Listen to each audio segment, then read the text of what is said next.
Huvitav, kas see lumekraapimise heli, mis mu akna taga toimub, jääb ka salvestusele peale? Ma loodan küll, sest et see on omamoodi nunnu jälle, et siuke jõulumeeleolu tuli ootamatult tagasi. Täiesti talve võlumaa on jälle väljas, kui ma hommikul ennast kodust välja ajasin, siis ma sain aru, et oleks pidanud saapad jalga panema. Ja täna on saapelm, jah.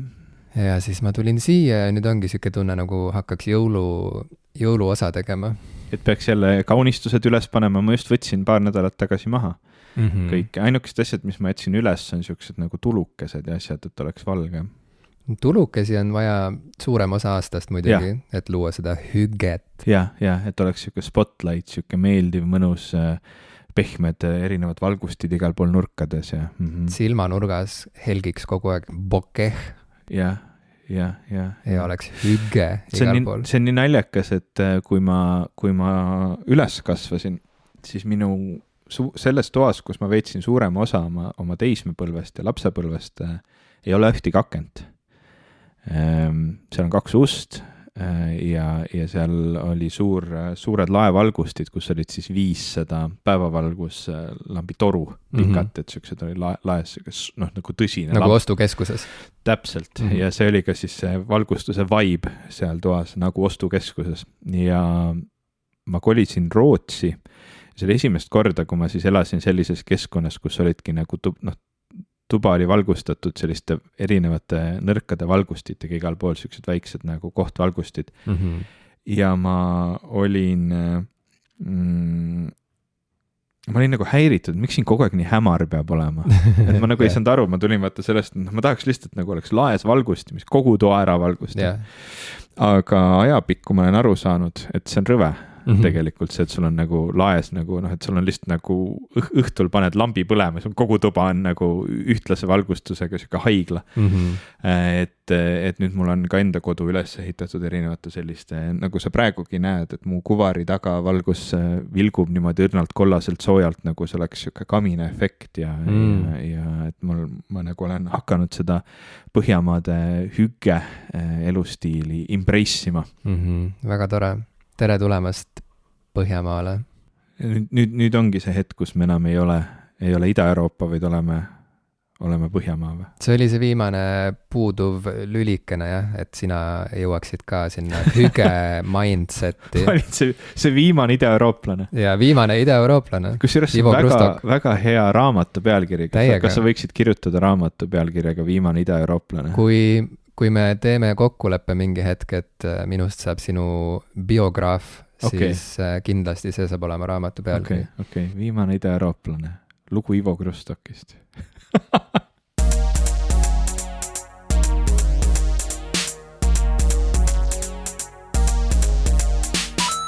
Tere, minu nimi on Ivo Krustok. Tere, mina olen Jim Ashilevi. Ja te kuulete saadet Popkulturistid, jõulud on tagasi. See on kõige masendavam asi üldse, sellepärast, et ainuke asi, mis mind siin veel viimastel nädalatel käimas on hoidnud, on see, et valgemaks on läinud ja lund ei ole olnud. Ja see, et see on tagasi tulnud, on kõik väga kurvastav. Igaks juhuks tasub öelda, et praegu me salvestame 11. veebruaril 2023. Laupäeva hommikul ja ilmad on nagu nad on, selles mõttes, et juba homme võib olla hoopis teistsugune ilm. Ma loodan selle peale, et see lumi on ära läinud ja päike paistab ja on mingi +3 juba. No aga samas, kui lumi nii ruttu ära läheb, siis jõuluvana ei tule ju. Päkapikud ei ärka üles oma talveunest ja oota, neil ei ole talveuni, neil on suveuni pigem, on ju. Päkapikel või? Jaa. Ja kui nad talvel magavad, siis ei saa keegi mänguasju. Lihtsalt ma mõtlen, et kui nad on kingitused kohale viinud igale poole, siis nad saavad ju puhata. Ja kui nad siis puhkama lähevad, siis on ju veel talv. Praegu nad juba puhkavad, ma tahaks loota. Siin nagu veebruari alguses. Siis see on ju tehniliselt talveuni, kui nad peaksid, magama jääma. See on kevadväsimus. Aga kevad pole veel alanud. Väsinud võib juba olla. Juba ette. Jah, see ette väsinud sellest mõttest. Ma vaatan, et täna peaks olema päikeseline ja hetkel on kuskil 0 kraadi, nii et ega see lumi ilmselt väga lumeks, kui selliseks ei jää. öösel on -5, nii et kui te plaanisite autoga sõitma minna öösel, siis te kuulete seda ilmselt mitte nagu täna. Nii et meil ei ole otsesaade või? Ma loodan, et te olete mitte autoõnnetuses olnud, aga esmaspäeval on juba 5 kraadi sooja näiteks. Ma ei tea, see ei kõla nagu talv, aga see ei kõla ka nagu kevad. Ma tahaks, et mis iganes see praegu on, saaks otsa ja algaks kevad. See oleks nagu väga nunnu. Ja see kehtib ka, ütleme, kujundlikumalt kogu elu kohta. Ma ei tea, jah, I guess so, et mis see on tegelikult kogu elu mõttes, kui talv saab otsa, et sa surnud. Kui me võtame selle Oskar Lutsu, vaata see kevad, suvi, sügis, talv nagu kontekst, et elu talv on see, kus sa nagu vaikselt hakkad ära kustuma. Kas elus ei saa olla siis ka seda aastaaegade sellist ringlemist, et on ainult üks kevad, üks suvi, üks sügis ja üks talv? Sa mõtled rekreatsiooni peale, ma ei usu seda. Ei, mitte rekreatsioon, mida mina mõtlen? Reinkarnatsioon. Ma ei usu rekreatsiooni, inimest ei puhka. Ei, rekreatsiooni pole olemas, lõpetage ära. Reinkarnatsioon on päris, aga rekreatsioon, ärge tulge mulle rääkima rekreatsioonist. See on mingisugune hipide välja mõeldud unistus, selliseid asju nagu rekreatsioon. See on Charles Mansoni soga. See kuidagi väga ruttu läksid väga tumedasse kohta. Hipidelt esimene hüpe Charles Mansonina on selles suhtes ikkagi, see ütleb midagi sinu kohta. Mida see ütleb mu kohta? Ma ei tea, et sa tead natukene hipid ajaloost õigus. Meil oli väga tore hommik sinuga, sa tulid minu juurde, me tegime kohvi või leibu, me oleme kuidagi väga siukses nagu hükkes, mõnusas laupäeva hommikuses tundes, ma isegi ei tea, kust siit pihta hakata. Minul pilk käib ringi siin toas ja katsun leida kohta, kuhu väike lõke teha, et oleks nagu korralik ära tee mu magamistuppa lõket. Sest et kaminat sul ei ole, aga ma mõtlen, et äkki me saame prügikasti sisse teha väikse lõkke ikkagi. Ma võin panna siia ekraani peale, vaata, sa tead need igasugused need YouTube'i videod on, need kutsutakse vist juulloogideks, kus sa nagu vaadata 4K resolutsiooniga, kuidas nagu lõke põleb. Ja kusjuures, kui sa nüüd vaatad, siis siin minu ekraani taga, vaata see helkiv või see siuke natukene värelev soe valgus läheb nagu kokku natukene sellega. See läheb väga hästi kokku, nüüd see läheb täiesti perfektselt kokku. Enne ma mõtlesin, et ausalt öeldes ma nagu kartsin, et sul sellel LED-ribal ekraani taga on midagi viga või siis, et see simuleerib seda helivaljuduse markeri võbelemist ekraanil. Seda oleks ka saanud teha, aga mulle ei meeldi, kui asjad liiga palju tõmblevad. Et ma vist mingi video salvestamiseks tegin ta selliseks kollaseks nagu tõmblevaks. Enne ta oli lihtsalt valge. Et mulle siia laua peale valgust natukene luua, mis liigselt silma ei paista, aga jah, see mulle nagu täitsa meeldis ja selle kamina efektiga on ta kuidagi veel eriti. Nüüd on juba siuke tunne, peaks kakaot tegema ja magama minema. Jaa, see oleks väga mõnus. Mul ei oleks midagi selle vastu ja ma arvan kuulajatel ka ei oleks midagi selle vastu, kui me lihtsalt nagu tunneksime ennast, ükskord elus tunneksime hästi ennast ja lihtsalt teeks endale midagi, vaata. Me kogu aeg teeme neid saateid teistele. Kogu aeg. Me isegi tegime Discordi kanali teistele. Jaa, see on nii äge olnud. ja seal on väga äge ja inimesed on liitunud ja räägivad kõigest, on ju.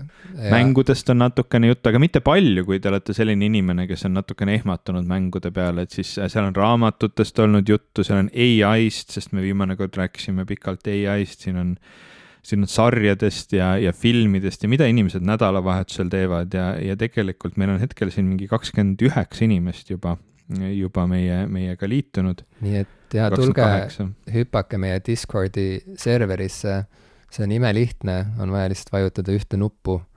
Ja kui teil kasutajat ei ole, siis kasutaja teha, aga see käib ka väga kiiresti. Ja siis avanevad väravad popkulturistide community aeda, kus saab vestelda intelligentsete, humoorikate, nägusate sest mõnel inimesel on ju oma nägu on pandud profiilipildiks, näiteks sul ja mul. Inimestega ja õhkkond on sõbralik, täitsa tasuta on see Discord. Õhkkond on tasuta. Aga point on selles, kõike seda me teeme ainult teistele ja ma arvan, et kõigil oleks tegelikult hea meel ja kõik oleksid nõus, et me oleme ära teeninud tassikese kakaod ja ühe hea une. Nii et aitäh kuulamast. Meie olime popkulturistid ja me soovime teile ilusaid jõule, mis tulid tänavu varem, aga vahel on varem parem. Ma ei tea, äkki teeme ikkagi saate enne ära, siis lähme kakaoga magama. Okei, tegelikult ma tahtsin lihtsalt öelda, et see lõke, mis sul seal hubiseb ekraani peal, see on väga mõnus esiteks ja teiseks see tuletab mulle meelde, et meie Discordis on ka siin jutt läinud podcastide peale.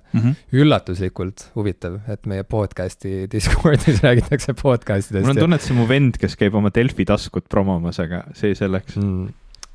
No võt, siuke detektiivimäng ka nüüd inimestele, et välja selgitada, et kellest Ivo rääkis. Sest et see ei ole nii lihtne. See ei ole üldse lihtne, milline meie Discordi serveri liikmetest on Ivo bioloogiline vend. Aga selle lõkke vahtimine ekraani peal meenutas mulle seda, et minu viimase aja lemmik podcast, mul on uus lemmik podcast, mis on väga tore. Mis ei ole popkulturistid? Mis ei ole kahjuks popkulturistid. Ja see on tore sellepärast, et ma olen tavaliselt harjunud lihtsalt kuulama ühte ja sama asja konstantselt mitu aastat jutti ja mu harjumused muutuvad väga aeglaselt ja väga harva. Ja see kehtib ka podcastide puhul, et mul on tavaliselt mingid 4 podcasti, mida ma väga lojaalselt ja kohusetundlikult kuulan ja siis ega ma rohkem ei jõuagi. Aga nüüd viimasel ajal siis olen ma hüpanud üle pea kaela sisse sellise podcasti nagu Into the Aether feedi, mis on videomängude podcast, seal 2 sõpra räägivad üllatus videomängudest ja need analüüsid ja vestlused on väga isiklikud, hoogsad ja analüütilised ja jällegi see on sellise podcasti olemasolu minu jaoks kinnistab veelgi seda veendumust, mis mul niikuinii on juba, ma ei tea, peaaegu lapsest saadik olnud, aga nüüd see kuidagi kinnistab seda veelgi, et mängudest on rääkida väga palju ja need arutelud tihtipeale saavad kesta isegi päevi ja see toobki kogu selle... Kas selle podcasti osapikkused on päevapikkused või? Las ma räägin sulle. Okay. Seal on niimoodi, et räägi. Seal on niimoodi, et neil on mõned siuksed eriosad, mis võtavad kokku näiteks iga aasta parimad mängud nende silmis. Ja see ei ole lihtne mingisugune, ma ei tea, top 10 nimekiri, mis lihtsalt loetakse ette ja siis öeldakse, et see oli lahe ja see oli lahe ja see oli ka lahe. Vaid neil on ikkagi korralikud sellised 3, 4, 5 tunnised arutelud. Ma just subscribe'isin sinna, nüüd ma hakkan tundma, et mul ei ole aega selleks. Ja no nende nagu sellised reaosad on lühemad, aga mitte ka väga lühikesed. Ja nüüd ma olen kõik need aasta kokkuvõtted läbi kuulanud, sest nad hakkasid neid tegema aastast 2018. Ja nüüd ma olen jõudnud lõpubossi juurde, mis on Games of the Decade, mis nad tegid, et võtsid kokku läinud kümnendi 100 kõige erilisemat mängu, mis nende silmis nagu nende isiklikus elus mängisid suurt rolli või siis mõjutasid mängutööstust laiemalt kuidagi märgiliselt ja oluliselt. Ja see osa kestab umbes 9 tundi. Issand ju, okei. 9 tundi on nagu rohkem kui tööpäev. see on pikk aeg. Kui ma mõtleksin, et ma katsun 1 tööpäevaga sellega hakkama saada, siis ma ei saaks, ma peaks üle tunni tegema. Aga sellega on ka nagu trenniga, vaata. Ma arvan, et kui ma oleksin esimese asjana näinud, et mingisugused friigid teevad podcasti, kus üks osa ainuüksi kestab 9 tundi, siis ma oleks lihtsalt scrollinud edasi. Mis see meie maksimum oli? 3,5 või? Võib-olla ja see oli siis, kui su laps ja su abikaasa tulid nagu juba, et kaua võib. Ja Kea mu abikaasa oli hästi tige lõpuks, nagu tuli niimoodi nagu vihaga tuli tuppa ja lihtsalt niimoodi demonstratiivselt läks magama nagu. Demonstratiivselt läks magama, okei. See sinna videosse hästi jäänud on näha lihtsalt, kuidas ta tuleb hästi nagu siukse hästi tüdinud näoga tuleb tuppa nagu. Ja seda saab meie Facebooki videode seast veel vaadata seda hetke, kui me viskasime koppa ette su abikaasale, su lapsele. Ja tal oli nii kopp ees, aga me leppisime ära. Leppisime ära ja me oleme endiselt koos. See on väga hea kuulda. Meil oli just aastapäev isegi, nii et kõik on hästi. Palju õnne. Aitäh. Abielus oleme isegi, ma mainisin, et abikaasa. Mina mainisin abikaasa. Ei ole niisama mingi siuke patuelu. ja väga hea, jätkame. Ja Into the Aether ma lihtsalt tahan öelda, et kuulake seda, et seal on sealt saab palju häid soovitusi, sealt saab võib-olla uusi vaatenurki asjadele, mis võib-olla tunduvad juba enda jaoks kuidagi selged ja lihtsad. Ja see on üle aegade või võib-olla tõesti nagu esimene mängudel, tähendab, Eestis on ka muidugi puhata ja mängida, on juba nagu ammu teinud seda püha tööd ja me tervitame neid. Aga mis puutub sellistesse nagu väljamaa podcastidesse, siis Into the Aether on minu jaoks esimene selline ingliskeelne podcast, mis läheb nii süvitsi ja samas teeb seda nii kergelt ja nii muhedas meeleolus või õhkkonnas. Ja see, nagu ma ütlesin, kuidagi kinnistab seda veendumust, et see on niivõrd rikkalik ja mitmekesine ja huvitav ja dünaamiline meedium, et seal ei saagi asjadest väga palju lühemalt enam rääkida, sest et kui mingisugune mäng ikkagi saavutab midagi erilist või jõuab mingisuguse uue kunstilise kõrgtasemeni, siis seda tuleb analüüsida sama pikalt ja kaalutletult, kui me oleme seni harjunud analüüsima mingeid Buffy filme või Oscari kandidaate või kas nende kohta on 9-tunniseid podcast'e?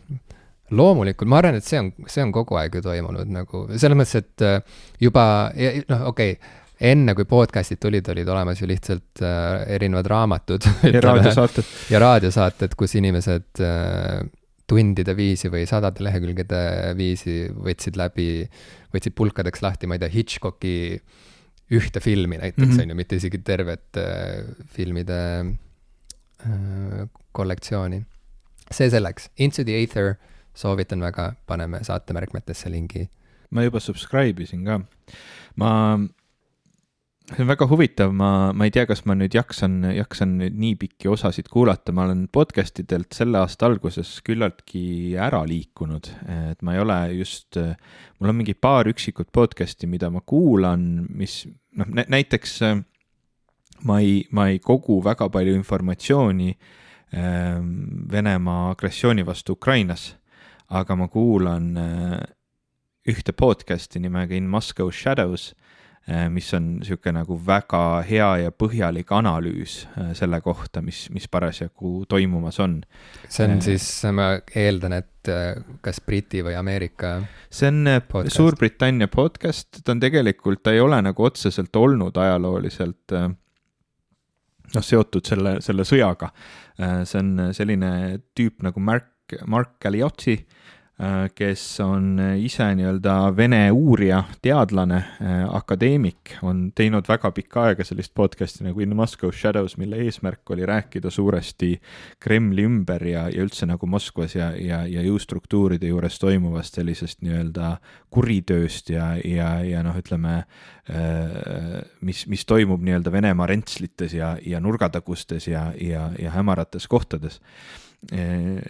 Aga noh, muidugi peale seda sõja algust 24. veebruar eelmine aasta, siis ta võttis kohe kogu fookuse selle peale ja on teinud, noh, kuna ta juba varasemast nii hästi teab kõike seda, kuidas Venemaa jõustruktuurid toimuvad, siis ta teeb hästi head sellist detailset ja põhjalikku ja väga nagu akadeemilist analüüsi kõikidest nendest sündmustest, et noh, kas mingid kindralivahetused seal võivad tuua mingeid muudatusi, kas see, et Venemaal nüüd on sellised strateegiad tunduvad välja mängivad, mida see võib tähendada ja nii edasi, noh ka analüüsides info õigsust, sest noh, me teame, et tegelikult seda infosõda peetakse mõlemalt poolt ja noh, ta üritab väga neutraalselt kõike seda infot nagu võtta ja sellest rääkida, et see on näiteks üks, mida ma kuulan ja siis mul on paar sellist pikaajalist veel, mida ma vahel kuulan, aga ma olen hästi palju audioraamatuid hakanud kuulama, nii et ma olen selle aasta jooksul juba kuulanud läbi Breathlessi, mis räägib COVID-i nii-öelda siis perioodist või sellest, kuidas teadlased üldse analüüsisid, uurisid, õppisid seda kõike tundma. See on olnud väga hea raamat, ma kuulasin Victorian Secrets, mis on Stephen Fry siis kirjutatud raamat sellest, milline tegelikult oli elu Victoria-aegses Inglismaal. Ja just nagu sellised noh, et inimeste saladused, mida püüti varjata. Ja praegu kuulan The Chip War, mis räägib siis, mis kusjuures soovitus tuli meie Discordist. Ma küsisin seal üks õhtu, et mida võiks kuulata, kui tahaks mingit head raamatut ja ma üritan üles leida ka, kes kasutaja see oli, kes mulle selle soovituse andis. Sest ma olen tõesti hästi rõõmus selle üle, et ma selle sain, sest see põhimõtteliselt räägib sellest, kuidas üldse kiipide areng, pooljuhtide areng on toimunud läbi ajaloo, kuidas me üldse hakkasime kasutama arvutikiipe ja kuidas nendest on saanud nii sõjas kui üldse maailma toimimises nii ülioluline asi ja neid on võimalik sellises kvaliteedis toota nii vähestes kohtades maailmas, et noh, nad võivad tekitada tegelikult väga, väga siukseid raskeid ja keerulisi olukordi tulevikus maailmas, nii et ma julgen selle soovituse edasi anda, ma näen, et see oli kasutaja nimega RT80, kes mulle seda soovitas, nii et väga mõistlik. Ja keegi Ivor ka tundis huvi selle raamatu vastu. Tundis. Aga selle raamatute kõige kõrvalt on mul uus obsessioon, mis mul eile õhtuga algas. Nimelt tuli välja selline mäng nagu Hogwarts Legacy. Ma eeldan, et sa oled sellest kuulnud. Jaa. Sellest on praegu internetis liikudes võimatu mitte kuulda. Ma lihtsalt ütlen, et ainus newsletter, mis mulle postkasti tuleb regulaarselt, ühesõnaga, Hogwarts News, käib ka nagu Wizarding World News. Jah.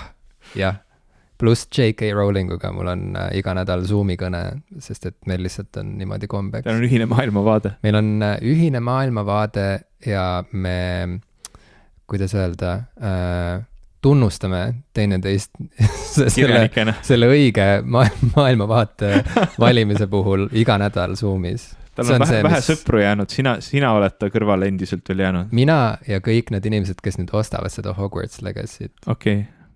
Et see on see koht, kus me määratleme nüüd oma maailmavaated. Kas ka meie oleme transfoobsed? See on see koht. Ainus newsletter, mis mulle tuleb meili peale, on Wired Games'i newsletter. Ja siis seal juba reklaamiti ette, et varsti on tulemas ka review mängule, mille nime me ei maini. Te teate küll, mis mängust me räägime. Yeah, the game that shan't be named. The name of which shall not be named, jah. Teel siia sinu juurde ma taksos lugesin siis selle arvustusega läbi, sest et see siis pandi üles lõpuks netti. Ma rohkem ei ütlegi, ma tahan kuulda sinu esmamuljeid Hogwarts Legacy kohta. Sa hakkasid seda mängima eile õhtul. Vähem kui 24 tundi tagasi. Natuke rohkem kui 12 tundi tagasi ta muutus aktiivseks minu Steam Library's kuskil eile õhtul kell 8, ehk siis reedel 10. veebruaril ja jah, ma olen tunnike mänginud. Ma olin alguses küllaltki frustreeritud sellest, et vähemalt mängu esimestel minutitel oli üsna palju graafilisi mingisuguseid selliseid katki olnud asju, mis teatud mõttes on nagu sellel esimene päev mäng tuleb välja tüüpi olukordades üsna tavapärane, et kui mängud on optimeeritud PlayStation 5-le ja praegu selle viimasele Xbox Series X on see viimane Xboxi, ma isegi ei tea enam, see on nii kohutavalt halb nimes süsteem, aga et kui nad on optimeeritud nendele seadmetele, siis neil on ju väga nagu standardiseeritud riistvara ja sa saad nagu üsna kindel olla, et kõik töötab nii ühest seadmest teise päris hästi, siis arvutitel võib igasugust stuffi olla sisse topitud, mistõttu ma otseselt ei ole nagu kuidagi nagu pahane või üllatunud, et see nii on, aga mängu esimesed nagu 20 minutit mul oli siukseid probleeme, kus ma mõtlesin, et see mäng ei ole mängitav, sest ta mingite hüpete peal hakkas nagu jõnksutama ja vahepeal läks dialoog sünkroonist välja animatsiooniga, mingid nagu mustad polügoonid lihtsalt randomly vilkusid kuskil taevaboksis ja nii edasi, mingi nagu hästi veidrad errorid. Ma arvasin, et see oli sellepärast, et mu arvuti ei vedanud seda hästi välja, ta soovitas mulle medium graafika seadeid. Ma saan aru, et me läheme siin kohutavalt nagu mõttetusse detaile, aga need on need frustratsioonid, mis mul eile õhtul olid ja see on meie podcast, nii et laske mul seda välja elada. Ja siis, kui ma keerasin graafika low peale, siis väga see ei aidanud, aga kui ma keerasin high peale, siis läks paremaks. Nii et ma ei tea. See on võluvägi, see ongi see magic seal taga. Aga ma olen tunnike mänginud, peale neid algseid nagu muresid ja asju on kõik nagu paremaks läinud ja toimib täitsa viisakalt ja hästi ka minu arvuti peal. Mäng tundub kohutavalt huvitav.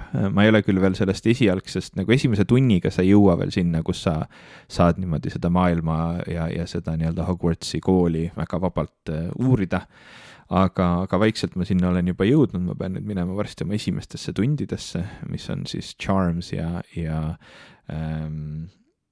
Defense Against the Dark Arts on minu esimesed tunnid, kuhu ma pean minema.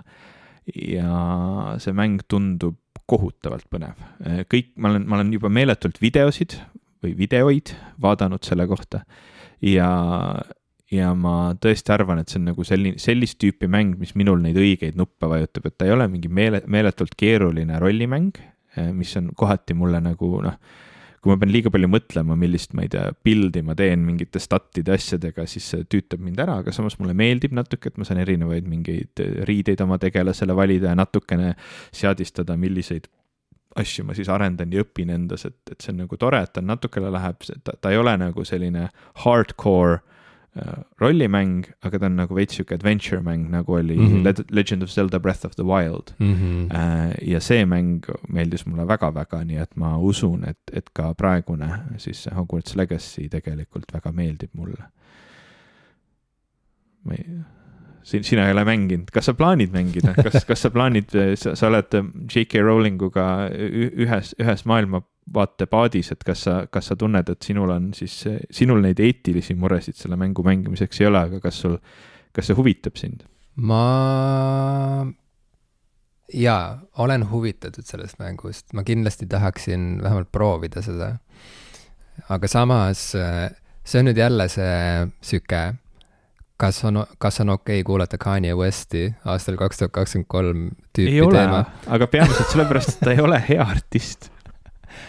see on, noh, seal on mitu tasandit, saab vaielda maitse üle. Miks sa jälle Kanye Westini jõudsid? Sest et see on seesama probleem praegu, Hogwarts Legacy'st on mõned väljaanded põhimõtteliselt nagu keeldunud rääkimast, on ju, või siis kui inimesed räägivad, siis nad kardavad rääkida tegelikult, sest et nad kardavad, et neid hakatakse ründama või et nende seisukohti, ma ei tea, rebitakse kontekstist välja ja siis esitletakse neid ka kui noh, halbu inimesi põhimõtteliselt, on ju. Kõige huvitavam ja kõige, ma ei tea, kõige rohkem abi ja tuge ma sain ühest podcastist, mida ma kuulasin kunagi, ma olin Londonis, sõitsin trammis, rongis. Ja see oli... Kas Londonis üle tramm? Ja see oli see võlutramm, kuhu sai platvormil 33,5 või mis iganes. Ja see oli... Ma leian selle podcasti üles, kui ma kuidagi hoolikalt otsin, aga põhimõtteliselt podcasti stuudios olid trans ja queer inimesed, vist see oli neli inimest vist olid seal, kes vestlesid. Kui mu mälu mind ei peta, siis nad kõik olid kirjanikud. Ja see vestlus keerles selle ümber, et nad olid kõik kunagi olnud väga suured J.K. Rowlingu fännid ja nad kuidagi leidsid sellest Harry Potteri maailmast endale oma sellise pelgupaiga, sest see paistis olevat maailm, kus sellistel nii-öelda outsideritel ja lastel, kes nagu ei kuulu siia maailma, vähemalt siia maailma sellisel kujul, nagu see on seni, kuni diskrimineerimine on okei ja vähemuste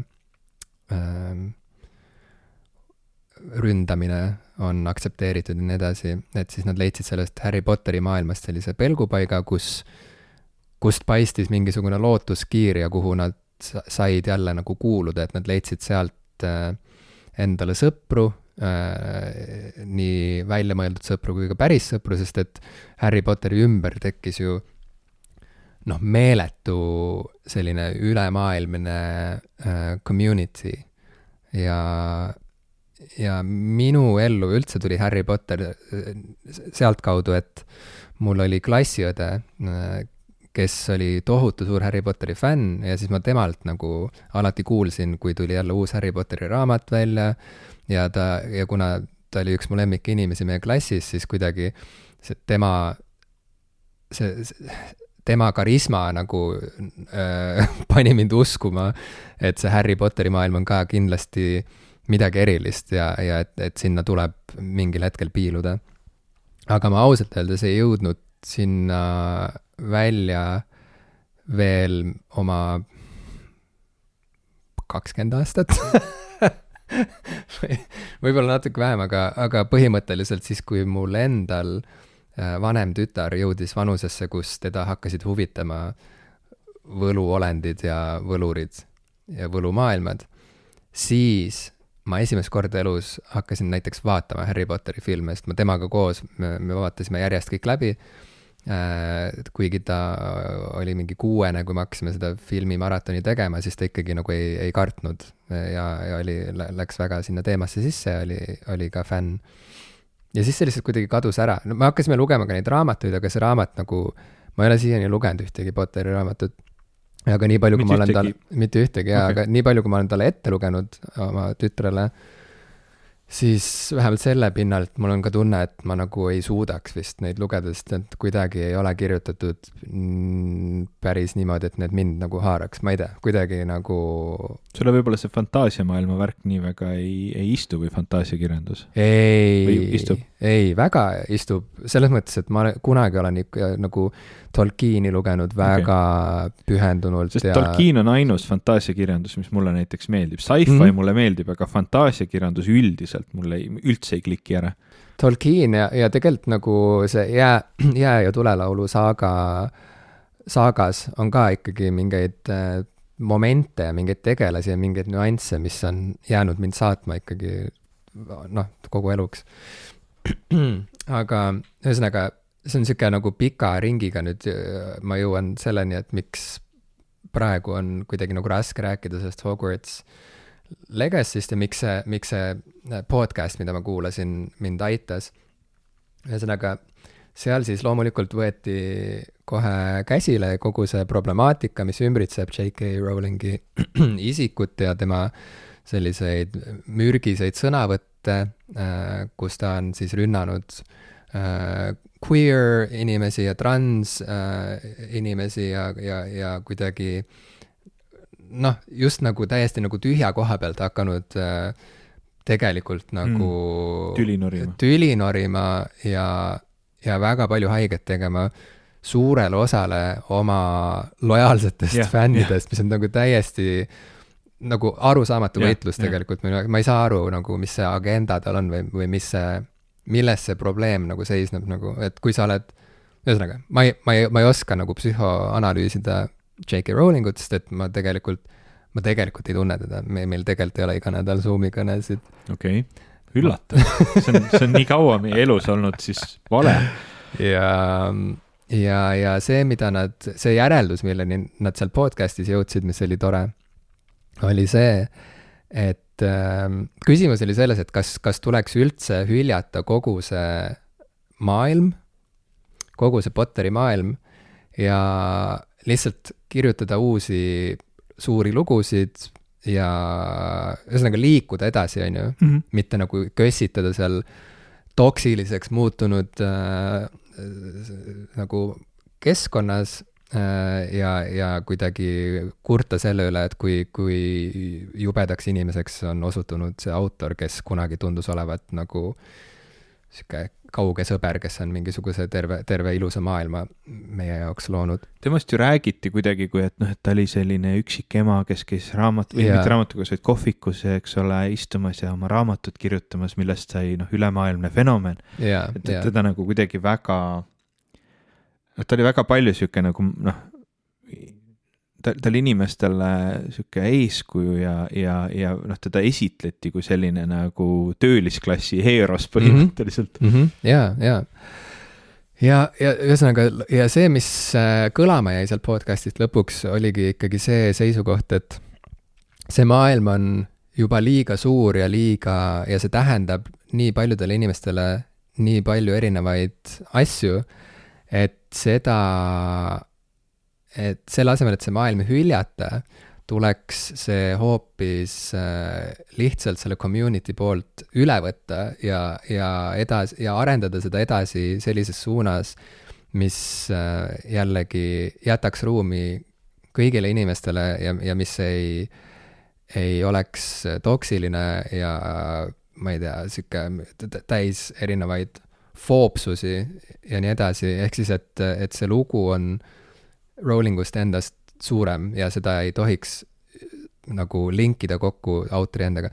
Aga siin ongi kaks erinevat sellist leeri, keda on väga raske omavahel lepitada, sest et üks leer ongi hästi selgelt selle seisukoha juures, et autor ja tema looming on lahutamatud ja kui autor osutub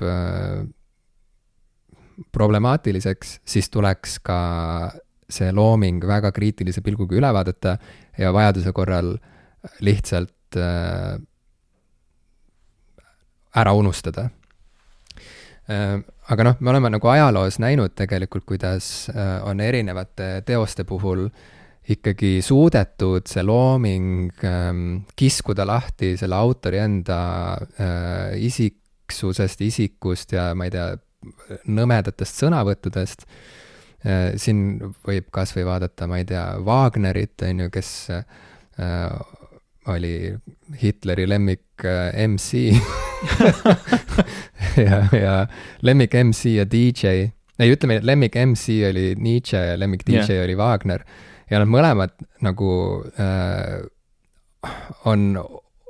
nad kannavad seda märki endiselt. Jah. Et see on natuke nagu, et kui sulle meeldib, kui sa loed Nietzsche't või kui sa kuulad Wagneri muusikat, siis eriti kui sa loed Nietzsche't samal ajal, kui sa kuulad Wagneri muusikat. Et siis mingi osa sinust on ikkagi tegelikult nats. Ma tegin selle Delfi valimiskalkulaatori ja seal oli 40% EKRE-t, nii et ma tean, et 40% minust on siis vist nats. Ja kui sa selle tulemuse said, siis hakkas Wagneri see valküüride tuleb välja tegelikult, et see on mu vasakpoolsus, nagu ma hiljem Postimehe kalkulaatorist teada sain, et kui ma tahan vaeseid inimesi rahaliselt toetada, siis tuleb välja, et ma olen nats. Ja siis said Nietzsche raamatute tellimiseks said -10% selle sooduskoodi. Delfi saatis kohe. ja ühesõnaga, noh, seal on veel igast nagu nüanssil, ka Nietzschel ja Wagneril olid omavahel mingid nagu pinged, on ju. Mingi hetkeni oli see hästi suur süke, ma ei tea, vastastikune austus ja süke vastastikune, ma ei tea, jumaldamine. Ja siis käis jälle mingi lõhe tekkis sinna vahele ja nad nagu ei saanud läbi ja samamoodi ka see suhe Hitleriga nagu oli problemaatiline, et noh, see on mingi nagu üks-ühele süke, et hurraa, Hitler armastab meid, see oli nagu läks üsna vastupidi tegelikult. Donald Trump on kasutanud päris mitmete muusikute laule oma kampaania raames, mida need muusikud on palunud tal väga mitteviisakalt mitte kasutada. Ja. Aga noh, samas Kanye West nagu on ju väga nagu otsis miks sa tuled tagasi see on nagu üks kõige nagu lihtsamaid ja nagu tuntumaid näiteid viimasest ajast, mis kohe kõigile... Elu ei pea lihtne olema. Okei. Ja siis ühesõnaga, et väga ju tahtis hängida Trumpiga ja nagu otsis oma isa kuju temast. Aga vaata, nüüd ma toon siia isegi veel nüüdisaegsema ja võib-olla veel lihtsama näite, muidugi näite ilmselt, mis kõnetab meie vanemat kuulajaskonda, keda vähemalt Spotify statistika kaudu ei olegi nii palju. Kas Pink Floydi on okei kuulata? No see on väga hea küsimus. Selles mõttes, et ongi, mida me teeme Pink Floydiga? Väga paljud inimesed nagu lugematu arv inimesi ja lugematu arv muusikuid selles seltskonnas nagu on üles kasvanud Pink Floydi kuulates ja neid jumaldades ja austades. Ma ei tea, mida teeb... Ja eriti austada seal Roger Watersit kui muusikut ja sõnade kirjutajat. Ma arvan, et ei pea olema isegi ukrainlane tingimata, et hakata nagu mõtlema selle peale, et nagu mida ma nüüd teen sellega, mida Pink Floydi muusika mulle seni on tähendanud. Sest et Roger Waters, kui millegi pärast keegi meie kuulajatest ei ole seda infovoogu jälginud. Nii, sellepärast, et tegelikult on meeletu hulk asju, mida enamus inimesed kunagi pole kuulnud, sest see on jumala normaalne. No ja, ma mõtlengi, et lihtsalt, Roger Waters on lihtsalt nagu, et ta ei arva sellest Vene-Ukraina sõjast päris nii nagu... Ta tahab lihtsalt rahu. Ja, ta tahab rahu. Miks ei võiks lihtsalt rahu olla? Ta tahab rahu ja ta ei saa aru, miks need ukrainlased nii vägivaldselt reageerivad sellele, mida Venemaa võiks ju lihtsalt rahumeel. Ja muidugi veel eriti Ameerika. No Roger Watersi nagu põhiprobleem läbivalt on olnud see, et ta on kõige vastu, mida kunagi üldse Ameerika teeb. Et tal on nagu selline automaatne nagu arvamus ja Pink Floydi osas teeb veel lisaks keeruliseks selle, et Roger Waters pole 40 aastat Pink Floydi liige olnud. Roger Waters ei kuulu enam Pink Floydi ja teised Pink Floydi liikmed on ju isegi avaldanud juba sõja alguses laulu Ukraina toetuseks. Tõsi? Ja see on väga hea, et selle välja tõid. Vastu kõigele, mida Roger Waters täna räägib, just ma vaatasin David Gilmore'i, kes on siis tänase Pink Floydi nii-öelda ja tegelikult juba viimase 40 aasta Pink Floydi vedaja. Tema naine kirjutas väga jõulise tweeti just, et Roger Waters põhimõtteliselt on ikka munn. Tweeti. Et nagu... Jõuline säuts. Jah. Aasta jõulisema säutsu auhind. Kusjuures keegi võiks jagada selliseid asju, mulle täitsa meeldiks. Me võime ise hakata jagama neid. Okei, kuule, deal. Siis me peame lihtsalt ilusat diplomi disainima, mida saaks pärast postiga saata. Aga ma toon ühe tuntud näite veel. Võib-olla, ma ei tea, võib-olla on nii, et maailmas on rohkem James Bondi fänne kui Pink Floydi fänne. Ma ei tea, kas see saab nii olla. Ja ikka võimalik, jah. Kuigi, kas nad on nii, ma usun, et Pink Floydil on rohkem pühendunud fänne kui James Bond. No ma ei tea. Sest nagu kirjandus ja filmiklassika ei ole nii tugeva võib-olla sellise nagu pikaajalise ajaloolise fännkonnaga, kui on muusika. Ma muidu oleksin nõus suga, aga James Bond on selline erakordne näide. Aga fänn, et kindlasti on nagu rohkem inimesi isegi, ma eeldaks, et rohkem inimesi teab midagi James Bondist kui Pink Floydist, aga nagu sellist hardcore fänne, kes käivad nagu James Bondi särgiga ringi ja iga õhtu panevad James Bondi filmi mängima või loevad raamatut, on inimesi, kes Pink Floydiga seda teevad ju. Ma tean ka inimest, kes teeb James Bondiga niimoodi. Okay, fair enough. Aga sa ütlesid inimest. Jah, ühte inimest. Aga neid fänne on, ühesõnaga, me ei saa kunagi teada seda statistikat, aga põhimõtteliselt fänne on palju. Aga kui palju me arutame praegusel ajal selle üle, et äkki James Bond filmiseeriana või lugude seeriana või tegelasena tuleks ära unustada, kuna James Bondi need algmaterjalid, ehk siis need romaanid on kohati rassistlikud. Ja esimesed filmid väga misogüünsed. Nii et nagu mida me teeme? See ei ole ju selles mõttes nagu väga erinev, kuidas öelda, selline nagu probleemi lähtepunkt. See on üsna võrreldav. On mingisugune ülemaailmselt tuntud ja palavalt armastatud lugu või lugude seeria ja siis selles loos või selle autori maailmavaates on midagi, mis põrkub kokku ma ei tea, siis ajastu vaimuga või progressiga, et midagi selle autori väljaütlemistes või maailmavaates on selline, mis tundub regressiivne ja vaenulik ja vastik. Ja siis ongi ju küsimus selles, et kas tuleks kogu see looming täiskomplektina lükata kõrvale ja ära kustutada meie kultuurilisest mälust või siis leiame me mingisuguse viisi võtta see looming endale ja teha see uueks või anda sellele uus hingamine ja uus tähendus ja mingid uued mõõtmed, et see, mis me selle kõige juures armastame, saaks säilida ja et see kõik saaks areneda edasi mingis sükses suunas, et see toob meile ikkagi rohkem nagu rõõmu ja vaba hingamist kui vaeva ja valu ja häbi.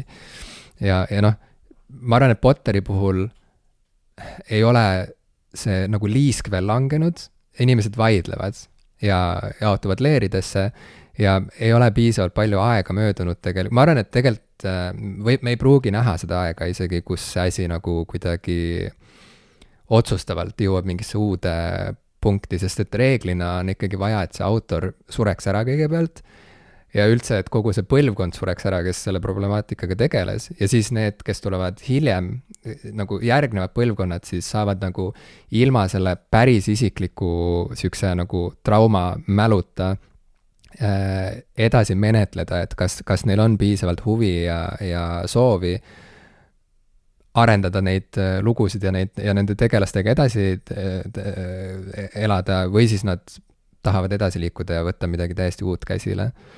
Nii et kuidas öeldakse, et nagu the jury is out või midagi sellist, et mul ei ole siin mingisugust nagu lõplikku vastust peale selle, et ma ka pigem usun seda, et lõpuks saavad lood ja tegelased olla suuremad kui üks inimene, kes selle taga seisis, sest et kogu selle Potteri maailma taga juba ammu ei seisa ainult üks inimene, vaid seal on jällegi meeletu hulk erinevaid kunstnikke, kirjanikke, heliloojaid, graafilisi disainereid, programmeerijaid, projektijuhte, produtsente, kes on teinud oma südame asjaks ja ma ei tea, elutööks selle, et kogu see värk püsiks elus ja areneks edasi ja liiguks edasi. Ja kui enamus sellest seltskonnast on siiski rahumeelne ja empaatiline ja heasoovlik ja seejuures leiab ka endas nagu soovi päriselt seda maailma elus hoida ja edasi arendada, siis see lihtsalt liigubki mingisse paremasse kohta, kuni me enam ei tegele selle vana probleemiga, samamoodi nagu ma ei ole kuulnud kedagi tegelemas selle probleemiga, kui tuleb uus James Bondi film välja, et ma ei lähe seda kinno vaatama, sest et kunagi James Bondi lood olid rassistlikud või misogüünsed. Ja mul lihtsalt tuli meelde vahepeal, ma otsin need sõnad üles, ma ei tea, kas sa oled kunagi vaadanud YouTube'is sellist kanalit nagu Epic Rap Battles, mis omavahel paneb erinevad siis nii päris kui fiktsionaalsed tegelased räpi nii-öelda sõtta. Seal on igasuguseid selliseid huvitavaid räpi duelle nagu ma ei tea, Eastern Philosophers versus Western Philosophers ja Mythbusters versus The Ghostbusters ja üks on siis James Bond versus Austin Powers. Okay. ja see esialgu algab selle modernse James Bondi ja Austin Powersi vahelise siis nagu võitlusena ja mingi hetk tuleb sinna Sean Connery siis nagu James Bond, kes nagu üritab näidata, et tema on nagu mõlemast parem. Vahel nad niimoodi nagu lähevad mitme osapoole vaheliseks ka ja siis pärast seda, kui see Sean Connery on oma riimid ära teinud, siis see modernne James Bond ütleb it's the movie business and you've had your six, the world has had quite enough of rug-wearing misogynists ja lisaks siis ütleb Austin Powers juurde, et yeah, to be honest, you are a bit rapey, I mean I like to swing, but Dr. No means no baby mis on nagu üks geniaalsemaid nagu rap battle'i lyrikuid, mida üldse kunagi olen kuulnud ja teadnud, aga minnes tagasi nagu Harry Potteri peale, siis ma pean tunnistama, et mul on tihti olnud, ja me oleme selles saates ka rääkinud, mul on raske eristada kunstniku tema loomingust. See on ma arvan, et okei, see ei ole kõigile raske, aga meil mõlemal on raskusi sellega, sellepärast me sellest ka räägime nagu iga aasta. Iga aasta juhtub midagi ülinõmedat ja siis me peame jälle sellest rääkima. Et mul on raske kuulata Nirvanat, kuna see on nagu jõhker. Mul on nüüd palju huvitavam kuulata Foo Fightersit, sellepärast, et ma lugesin Dave Grohli raamatu, issand, mis selle pealkirja Storyteller läbi. See on ka üks audioraamatuid, mida ma selle aasta jooksul olen juba jõudnud kuulata. Ja see kõik see nagu see narratiiv, see lugu, see kõik annab nii palju juurde sellele muusikale, et see nagu muudab selle või sellele loomingule, et see muudab selle minu jaoks nagu ägedaks. Aga see on hästi tugevalt mul seotud muusikaga, sest see on see kunstivorm, millega mul on kõige tihedam seos, et ma tegelikult otsin välja infot artistide kohta, keda ma kuulan, miks nad kirjutasid need lood, mida nad kirjutasid, millest inspireeritud on, see kõik on mulle hästi oluline. Mind ei huvita kirjanikud. Nagu laias kontekstis, ega ka nagu filmiloojad, vabandust, see ei olnud isiklik nagu kommentaar. Ma saan aru, mida ma ei ole kunagi vaatasid mulle silma sisse ja ütlesid, et mind ei huvita kirjanikud. Et ma olen üksikute kirjanike kohta otsinud lisainfot nende loominguga tutvudes, et näiteks tõesti ma olen natukene uurinud Tolkieni kohta ja natuke uurinud Neil Gaimani kohta, et pigem vähe ja see ei ole mõjutanud väga seda loomingut, mis ma nende poolt nagu armastanud ja tarbinud olen. Nii et ma nii raamatu kui tihti filmimaailmas hoian väga lahus selle kunstiteose ja selle autori. Ma ei tea, miks, võib-olla see on lihtsalt see, et need ei ole minu sellised kõige isiklikumad nagu loomeviisid minu jaoks, aga mul ei ole seda sama connectionit, mis tõttu ühest küljest see teeb mulle näiteks selle sama Hogwarts Legacy nautimise lihtsamaks, sellepärast, et mul ei ole mingit väga tihedat seost J.K. Rowlinguga, aga teistpidi ma saan väga hästi aru, kui sa oled seda tüüpi inimene, et mitte ainult see maailm ja need teosed ei ole sinu jaoks olulised, vaid oli ka see kirjanik ja see meeletu petmine tema poolt, mis sulle osaks langes, lihtsalt lõhkus selle kõik ära sinu jaoks ja tõigi kaasa tegelikult meeletu pettumuse, viha ja frustratsiooni. Aga Engadgetis tegelikult enne nüüd, kui mäng välja tuli, kui hakkasid tulema esimesed need enne väljalaset tulevad arvustused, oli Engadgeti lehel selline artikkel nagu Why I'm Reviewing Hogwarts Legacy, mille kirjutas selline autor nagu Jessica Condit, kes siis kes ütles, et ta on nüüd 5 päeva mänginud seda mängu. Ta on ise osa nii-öelda LGBT+ kogukonnast, ta identifitseerib ennast osana sellest kogukonnast, ta on 13 aastat olnud mängude arvustaja ja ta on olnud meeletu Harry Potteri fänn. Ja tal on loomulikult väga keeruline olnud kogu selle kontekstiga, et J.K. Rowling kui autor on, eks ole, väga palju sellest kogukonnast, mis just teda aitas enda leidmisel ja enda identiteedi ülesehitamisel ja enda nii-öelda sellise toe leidmisel, et see autor on tegelikult kuidagi nagu rünnanud seda kogukonda ja sellele nagu vastu. Et siis sellest hoolimata see nagu soojus ja see rõõm, mis ta saab selle maailma mängimisest ja selles maailmas olemisest, kaalub selle üle ja tema see tagline sellele artikli on It's our world, not hers. Ja see ongi nagu see huvitav vahe, et nagu antud kontekstis ma arvan, et ma tunneksin ennast nagu ebamugavalt toetades otse J.K. Rowlingut, et kui ta kirjutaks näiteks uue teose, kas ma tahaksin seda toetada, täna ma tunnen, et ei, pigem mitte. Aga juba siis, kui olid Harry Potteri filmid alles kinodes ja veel mitut nagu osa polnud välja tulnud, siis ma mäletan, et minu mõte oli tol hetkel, et see on nii äge maailm, tahaks näha, mis mujal maailmas toimub, et Hogwarts ei ole ju ainus kool ja Harry Potter pole ainus tegelane, kellest võiks selles maailmas rääkida. Et võiks ju selle maailma avada veidi nagu Star Wars kunagi avanes selle nii-öelda extended universe'iga, kus ükskõik kes sai kirjutada oma Star Warsi raamatu, seda lugu edasi ehitada, seda lugu edasi kanda. Et see ei olnud ainult George Lucas nagu vaatenurk. Ja tol hetkel see oli väga raamatutes, pärast seda, kui Disney ära ostis, siis extended universe muudeti põhimõtteliselt legendiks, et see ei ole enam kaanon.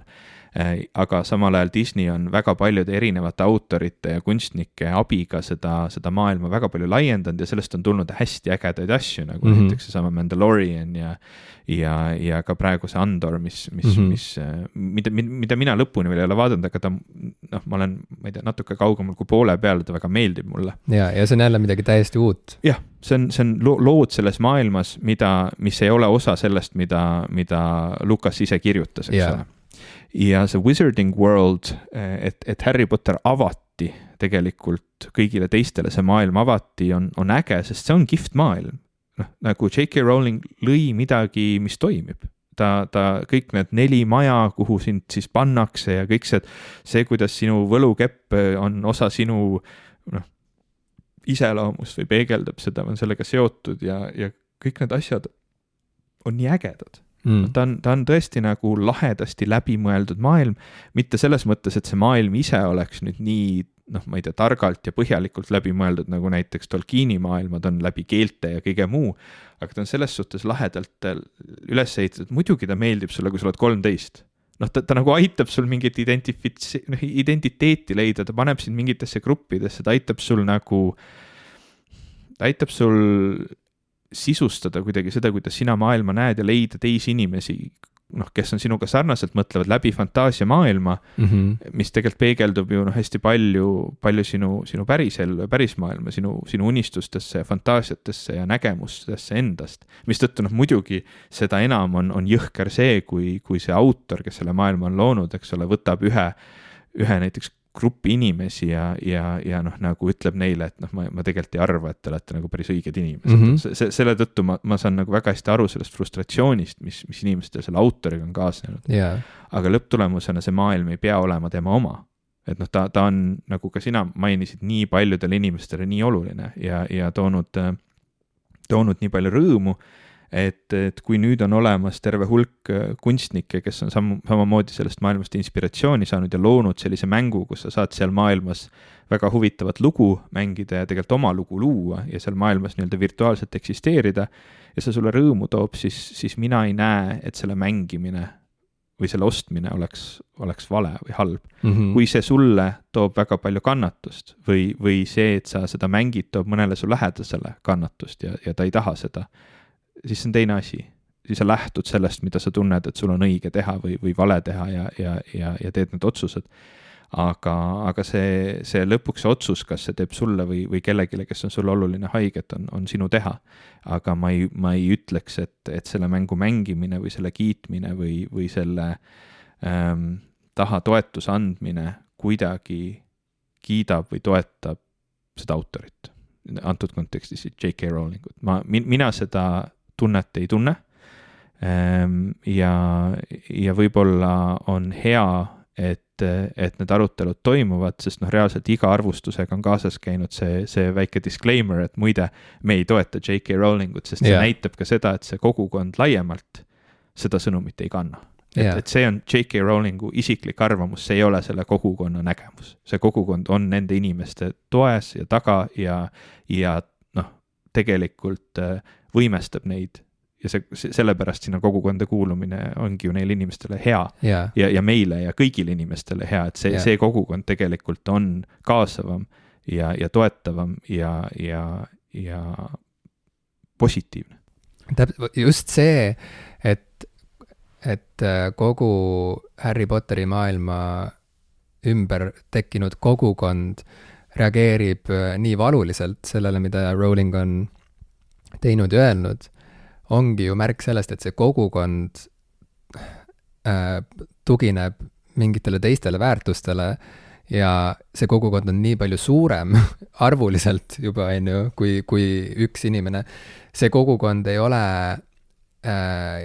loodud selleks, et ülistada ja jumaldada ühte inimest, J.K. Rowlingut, vaid see kogukond on tekkinud ikkagi selle loomingu ümber, nende tegelaskujude ümber, selle maailma ümber ja see minu jaoks samamoodi liigutab selle kaalukausi ikkagi rohkem selle kogukonna enda poole.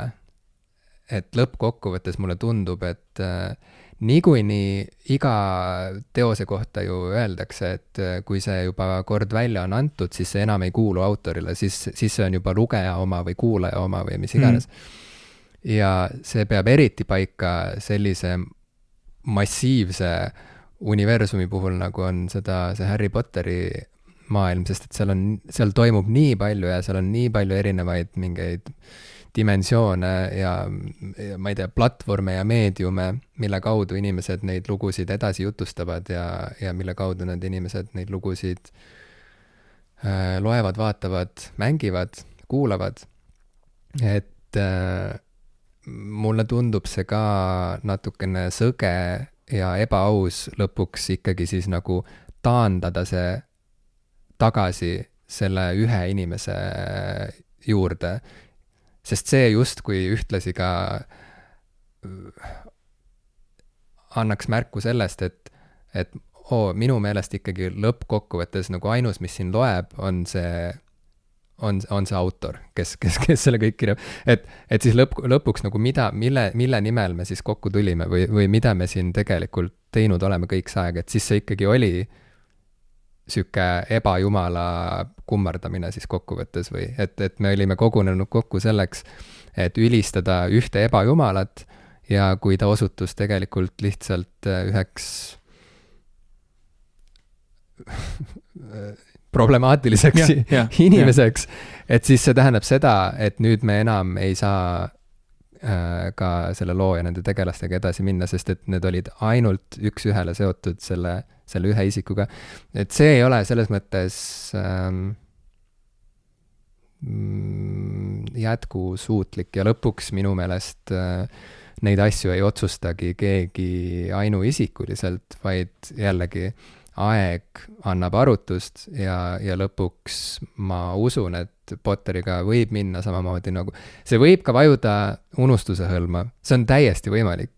Aga see võib ka edasi liikuda nii nagu, ma olen siin kasutanud seda James Bondi näidet, nii nagu James Bond, mille puhul lihtsalt ei toimu enam selliseid arutelusid, et tuleb uus Bondi film välja ja siis kõik peavad alustama ja lõpetama oma artikli sellega, et me ei poolda seda, me ei poolda maailmavaateid ja ei toeta selle romaani autori seisukohti, mis tal olid siis, kui ta neid raamatuid kirjutas. see on lihtsalt nii mullune lumi juba, sest et ilmselgelt see lugu ise on kasvanud suuremaks ja rebinud ja on rebitud lahti selle ühe isiku mainest ja mõttemaailmast. Ja Bondiga tehakse mida iganes. Bond on alati oma ajastu nägu, ta on vabastatud sellest taagast, mis võis täiesti vabalt ju mingil hetkel ka, see oleks võinud osutuda Bondi frantsiisi selliseks kirstu naelaks, kui see oleks osutunud selliseks nagu ületamatuks probleemiks, aga leiti viis, kuidas ikkagi alati igal kümnendil uuesti Bond tagasi tuua ja anda talle oma ajastu või oma kümnendi nägu ja siiamaani me vaatamegi Bondi natuke ju nagu sellise ajastu reklaamklipina või sellise kokkuvõttena, sest et mitte ainult seal ei ole see lugu oluline, vaid me vaatame ka seal seda maailma, selle antud kümnendi stiili, moekunsti, millised autod siis olid nagu kõige ägedamad, millised tehnilised vidinad, milline muusika, kõik see. Ja kuidas kujutati ette mehe ja naise rolli ühiskonnas? Jaa, et sellest on saanud selles mõttes selline piisavalt plastiline ma ei tea, materjal, mida on võimalik mugandada iga ajastu ja uue konteksti vajaduste ja soovide ja unistuste järgi. Ja mulle tundub, et Potteri maailmal on palju eeldusi selleks, et samasuguseks muutuda. Et see saab jääda fännide kätte ja et see saab hingata ja areneda edasi täpselt nii, nagu see kogukond seda tahab. Mitte nii, nagu see vananev miljardärist sassis mõtete ja sassis jutuga autor, kellest me niikuinii vabaneme varem või hiljem. Sest et aeg. Mitte sellepärast, et me oleme midagi et sul on nagu revolutsioon plaanimisel. me vabaneme temast, ärge muretsege. Ma ei tea, kui vabalt me võime siin saates seda kõike teha, et sina alustad rääkimist sellest, kuidas sul on konstantsed kõned, kus sa toetad J.K. Rowlingut ja siis me räägime sellest, kuidas me plaanime temast vabaneda ja ühesõnaga, et kuule, palun ärge võtke meid tõsiselt. Ei, ma olen täiesti teistsugusel seisukul. Ma olen valmis klikkide nimel, mida iganes ütlema ja tegema. Peaasi, et saab klikke. Ja. See on peaasi, et inimesed liituksid meie Discordiga, see on minu praegune kampaania. Tulge jaa, see on nii lahe, ma olen nii igatsenud seda jutuka kogemust ja see on täpselt nagu vanakooli IRC-d olid kunagi, et see on lahe. Yeah. Tulge aidake mind kogukonda luua, ma nii igatsen teid, palun. Okei, natuke meeleheitlik. See on ma olen teiega meeleheita. Aga mul on Hogwarts Legacy nüüd, mis aitab mul luua kogukonda virtuaalses maailmas. Kahjuks küll virtuaalsete tegelaste vahel, sest see ei ole massive multiplayer online RPG, see on lihtsalt rollimäng. Ma olen terve jaanuari otsinud albumit, mis mind toidaks ja saadaks ja ei tulnud ega tulnud. Kuulasin erinevaid asju, lugesin inimeste soovitusi ja üleüldse mida aeg edasi, seda kiiremini aeg möödub, nii et ma väga teadlikult suhtun nüüd muusika kuulamisse ka. No ma olen alati kuulanud teadlikult, aga lihtsalt nüüd on tulnud sellele juurde mingit sorti selline rutt. Mul on tunne, et aasta juba saab otsa vaikselt, kuigi on alles jaanuar või nüüd ära nüüd nii hullu juttu ka räägi. Võib-olla jaanipäevanigi veel jõudnud, kuigi ka ta kaugel ole. Jah? Mulle tundub, et 1 kuu pole enam ammu see ajaühik, mis see kunagi oli mu jaoks. Kunagi oli aeg, kus 1 kuu oli pikk aeg, nüüd tundub 1 kuu rohkem nagu 1 nädal vanasti. Ja sellepärast juba jaanuari alguses ma tundsin, et okei, nüüd mul on vaja leida see oma jaanuari album, sest et muidu jaanuar saab otsa ja siis, kui me lõpuks oleme otsapidi detsembris ja teeme oma aasta kokkuvõtteid, siis ma jälle ei oska midagi nagu erilist välja tuua, sest et ma olen kuulanud umbes 3 albumit ja siis ma võin rääkida ühest, aga tegelikult mul puudub ülevaade, et mis veel toimus. Aga siis juhtus siuke naljakas lugu, et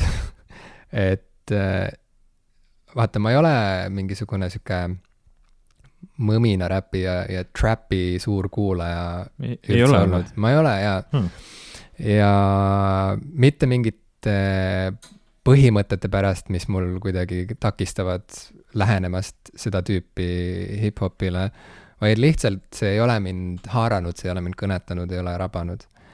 Aga on selline hip-hop artist nagu Lil Yachty, kes on loomulikult praeguseks juba ääretult kuulus, lihtsalt minuni polnud tema kuidas ta nimi kirjutatakse? Noh, nagu väike jahikene, nagu väike jahilaevakene, laevukene. Lill, nagu on juba traditsiooniks saanud trapi ja mõmina räpi maailmas ja Yachty. Ta juuksed. Tal on juuksed.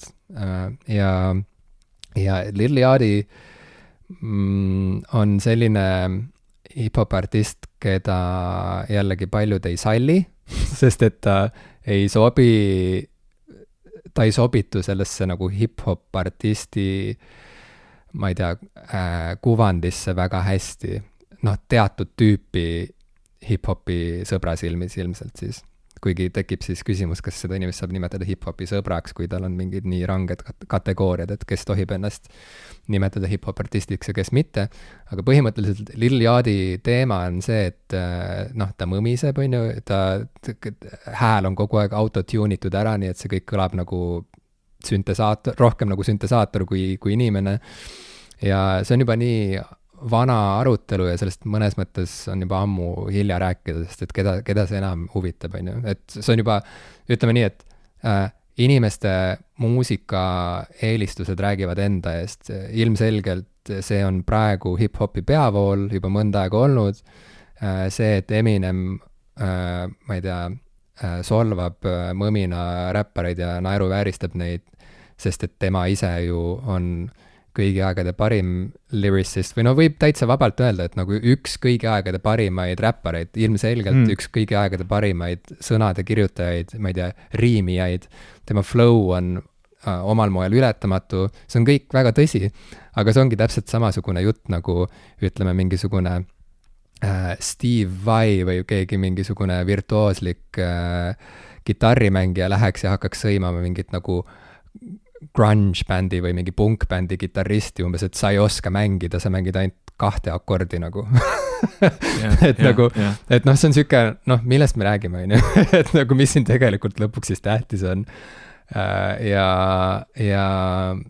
Lil Yachty'ga oli ka see teema, et ta esiteks ei ole pärit väga mingist siuksest nagu rängast keskkonnast, ja tal ei ole olnud võib-olla neid eluraskusi, mis on olnud nii mõnelgi teisel tuntud hip-hop artistil, kes ütleme varasematel aegadel on läbi murdnud ja saanud kuulsaks, aga on samas, ma ei tea, imekombel ellu jäänud, sest teda on tulistatud mitu korda ja ta on, ma ei tea, vangis istunud ja nii, et Lil Yachty on tulnud nagu siuksest, ma ei tea, selles mõttes nagu turvalisemast keskkonnast, tal ei ole olnud nagu neid probleeme, mis paljudel hip-hop artistidel ajalooliselt võib-olla on olnud ja millest nad siis hiljem on ehitanud üles ka oma loomingu ja oma kogu selle karjääri, on ju, et tal nagu nii-öelda just nagu ei ole mitte midagi öelda. Ja siis ta mõmiseb ja räägib, ma ei tea, pidutsemisest ja see tundub väga tühine ja väärtusetu teatud muusika sõpradele.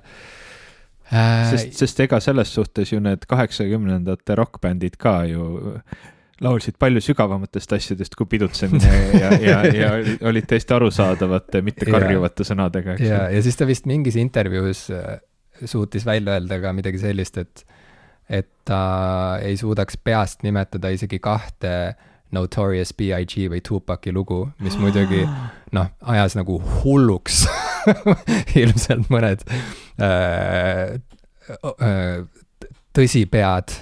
mõned tõsipead läksid peast. Sa ei tunne Bigit?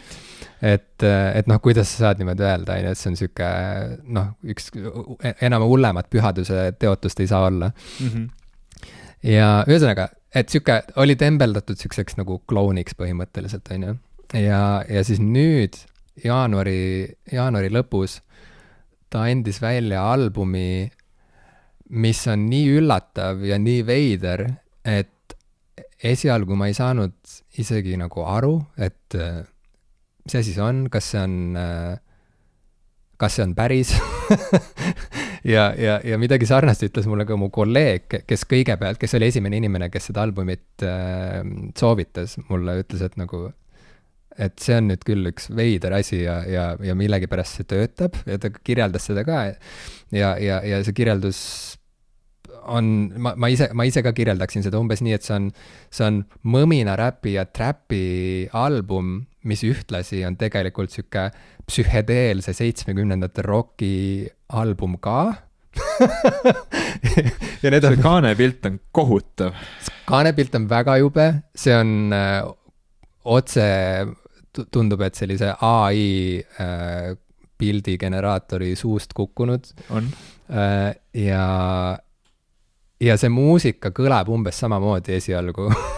See kõlab umbes samamoodi nagu Lil Yachty oleks läinud ja sisestanud mingisse muusika genereerimise AI programmi, märksõnad 70ndate psühhedeelne rock ja mõmina räpp ja trap ja päikeseloojang ja neoonvärvid ja pane kokku ja siis kukub välja sealt siuke tunnine album, mis on täielik trip ja väga lahe trip selle kõige juures.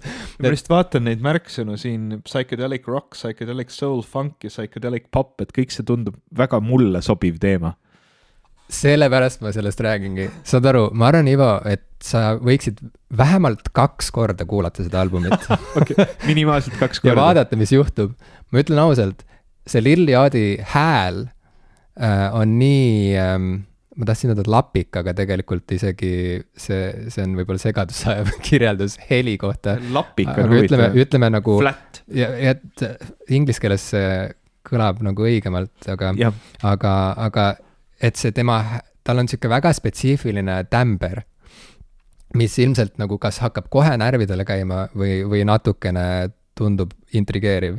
Ja kuna ta on selle ära tuuninud ka, siis autotuuninud, siis see kuidagi nagu surub selle hääle veel lamedamaks kokku, nii et seal on see pidev siuke nagu see vibreerimine, mis ta hääles on, pluss on kuidagi siuke lame ja hästi ühetaoline kogu aeg. Ja see võib väga hakata ajudele käima.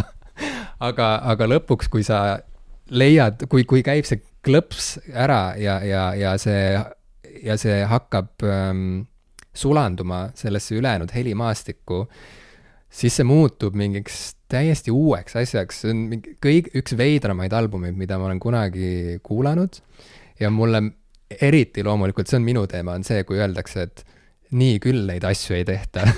Et kui keegi hakkab niimoodi ütlema, siis mul kohe lähevad tundlad püsti ja ma olen nagu, et oot, millest jutt käib, ma tahaks seda asja lähemalt vaadata. Niimoodi küll trappi ei tehta. Sest see on nii huvitav, kuidas need arutelud ajast aega kogu aeg korduvad ja käivad ringi ratast. Et tekib mingisugune ääreala siuke niši asi, mis peavoolu jaoks on täiesti arusaamatu ja täiesti vale. Esiteks on jabur mõelda, et üldse sellisest artistist näiteks nagu Eminem võib saada mainstream artist, on ju. Kuigi samas kui tema loomingut kuulata, siis on arusaadav, miks see nii populaarne on. Kõik need kultuurilised referentsid, see, kui hästi ta seda teeb, kui hästi ta suutis seda ajastu vaibit tabada, kui meelelahutuslik ja visuaalselt huvitavad tema videod olid, see. Ja lõpuks on see kõik arusaadav, aga alguses on see täiesti arusaamatu. Puhtalt see, et hip-hopist võiks saada sama suur popkultuuri, mainstream kultuuri fenomen nagu rock oli omal ajal, juba see tundus absurdne veel 80ndatel. See tundus täiesti nagu, see oli põhimõtteliselt välistatud.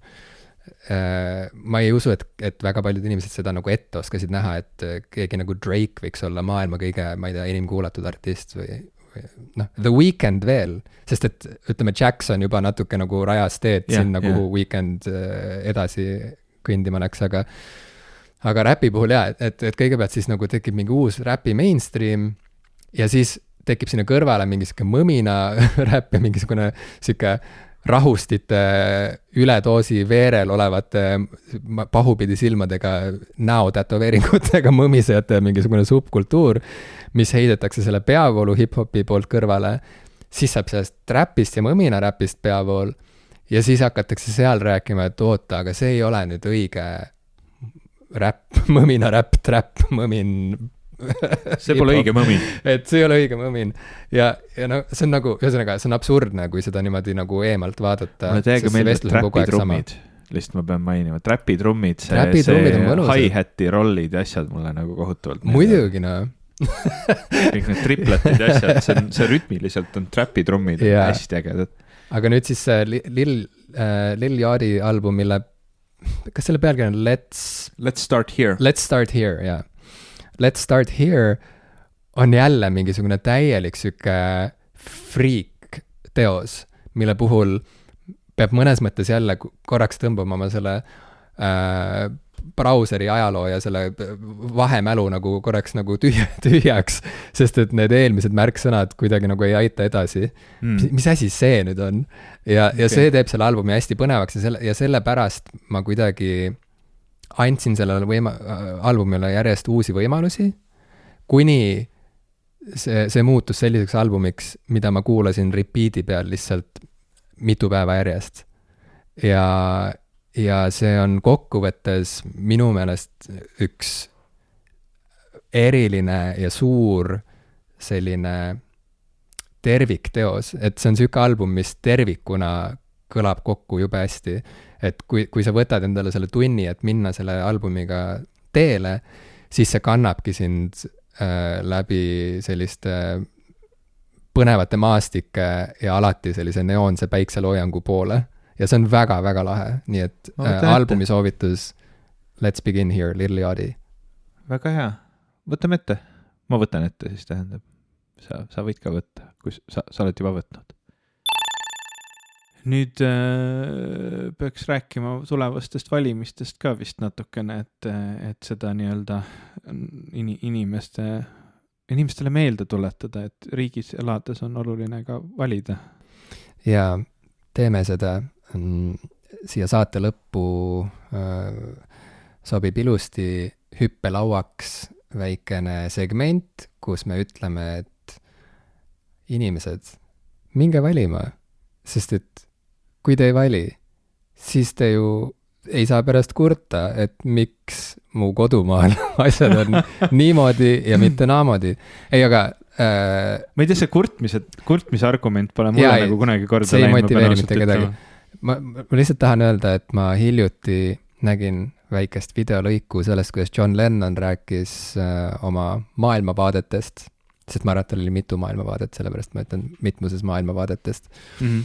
Ja seal ta mainis, et me pahatihti ootame, et valitsus teeks asjad korda ja me unustame ära, et võim on tegelikult inimeste käest ja inimesed ongi valitsus sisuliselt. Ja siis ta mainis ka seda, kuidas vasakpoolsed võitlevad selle nimel, et anda võimu tagasi rahvale, just nagu see ei oleks rahva käes, aga tegelikult pole see kunagi rahva käest ära läinudki. Noh, sõltub, kus inimene elab ja mis kontekstis ta seda juttu räägib. Põhja-Koreas võib-olla ei saa päris üks ühele seda Lennoni juttu üle võtta, aga meil on vähemalt see õnn, et me saame ikkagi niimoodi mõelda ja niimoodi end tunda, et võim ongi meie käes, nii et selleks, et me elaksime heas riigis edasi, on vaja, et hoolivad ja mõtlevad inimesed astuksid ka reaalseid samme selles suunas, et asjad liiguksid heas suunas, nii et palun mine valima ja aita ka oma lähedast või sõpra, kes ei viitsi või ei tea või ei saa või mis iganes ja äkki ostad talle väikse šokolaaditahvli või viita spaasse pärast preemiaks. Selle suure pingutuse peale. Selle suure pingutuse eest. Ja lähme valima, ärme ela riigis, kus noored inimesed lihtsalt aina vähem valivad ja vanad inimesed lihtsalt aina rohkem